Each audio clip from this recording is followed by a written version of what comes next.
A lot of Christians say they want more of the Holy Spirit, but their walk with God feels dry, routine, and mostly in their heads. In this video, I'm inviting you to the 30-30 Holy Spirit Challenge. 30 days of praying in tongues for 30 minutes a day to reawaken your walk with God. We're going to talk about why Jesus said that we must worship in spirit and truth, and why praying in tongues is one of the fastest ways to build real spiritual sensitivity. But what you probably didn't expect is that in just 30 days, the biggest shift won't be in your feelings during worship. It will be how clearly you can start to recognize the voice of the Holy Spirit in your everyday life. It's vital that we pursue the deep things of God. To worship God isn't just singing songs, it's fellowshipping with Him. And worship is one of the main ways we cultivate an atmosphere when we're actually communicating with God. In the Bible, in John 4, verse 24, it says that God is spirit, and those who worship Him must worship in spirit and truth. So that means that two things are required in order for us to worship and commune with God. It is spirit and truth. Truth is the word of God, but notice the ordering, right? It says first the spirit and then the truth. A lot of times in a time with God, we lose the spiritual side of our relationship with God. We need spirituality to connect with God. We need spirituality to know God more and more in our day-to-day life. In our day-to-day walk with God, we keep the routine.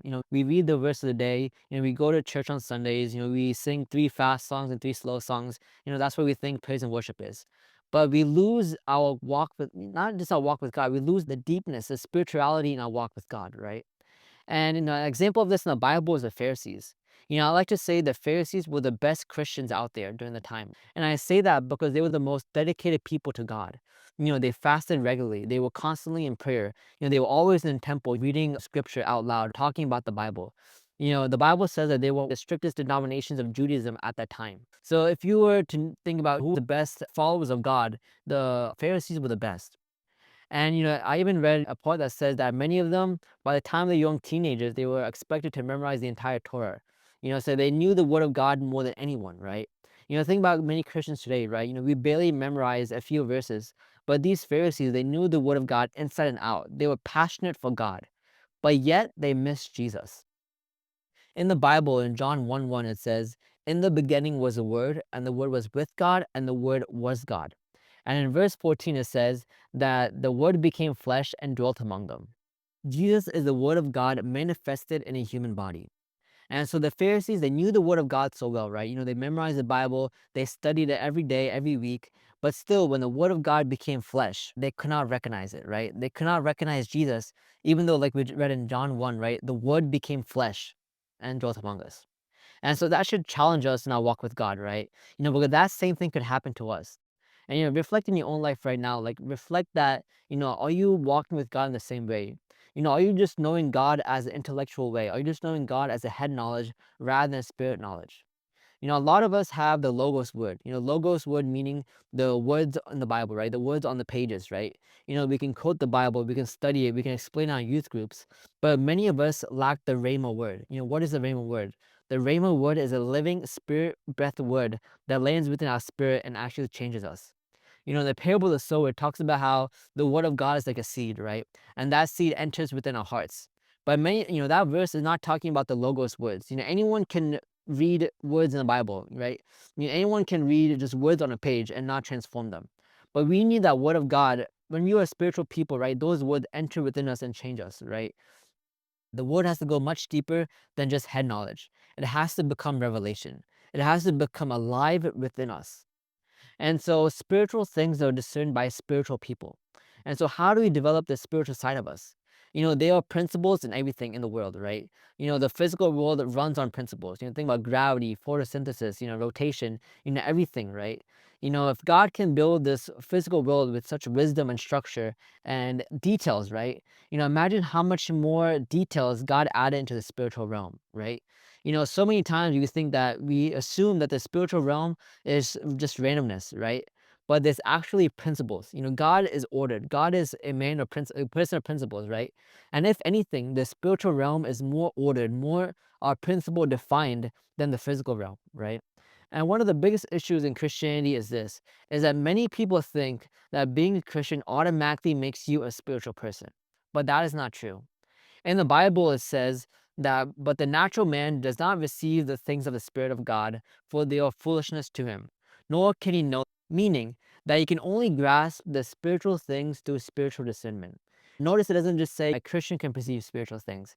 It says that anyone who is spiritual can perceive spiritual things. That's why, many other religions, they are spiritual people. That's why New Age, atheists, Buddhism, all those other religions, they are spiritual people. They focus on spirituality, but we're not Jesus. But us, we believe in the true God. We believe in Jesus. It says that in the Bible that Jesus is the doorway to heaven. Jesus is the way to the Father, right? And so if those people can be spiritual people, imagine how much more spiritually we can be as the children of God, right? And so that's why it's vital in our walk with God is to be a spiritual, right? To develop that spiritual maturity and the spiritual capacity. Just because you believe in God doesn't automatically make you mature in the spirit, right? Think about the Pharisees, right? The Pharisees, they believe in God. They worship God more than many of us worship God, to be quite honest, right? They believe in Yahweh, right? They believe in the true living God. They were dedicated, but they still missed on what God was doing. They still missed on Jesus. They still missed on what God is doing because they missed out on the spiritual side of their walk with God, right? And and now another analogy I can think about is like kind of like a baby, right? A baby is fully human, right? Most humans have the potential to run, right? All of us can run as a human, right? And a baby is fully human. The baby has the ability to run, but it cannot run on day one, right? Immediately when the baby is born, it cannot just start running, right? The baby has to grow into it. The baby has to develop its ability to run really fast, right? And the baby has progressions it goes through. It has principles it has to abide, right? The first principle is crawling, and then there's walking, and then there's running, right? So the baby has the potential, the baby has it, but it needs to be developed, right? And likewise in our walk with God, right? Same thing for our spiritual capacity, it needs to be developed, right? And one of the key principles I've seen in my own life to develop the spiritual side is praying in tongues. If you've seen my prior videos, you know that I talk about the power of praying in tongues. And honestly, one of the clearest differences between someone who is spiritual and someone who is just a carnal believer is how much they pray in tongues.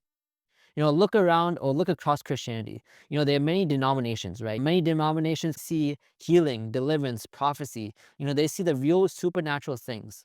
While there are other denominations that they don't see those things at all, right? And if you group them, if you notice one group versus the other, if you try to study and see, why do some denominations, why do some groups experience the deep things of God while others don't? Is that the ones that experience those things are usually the ones that believe in praying in tongues.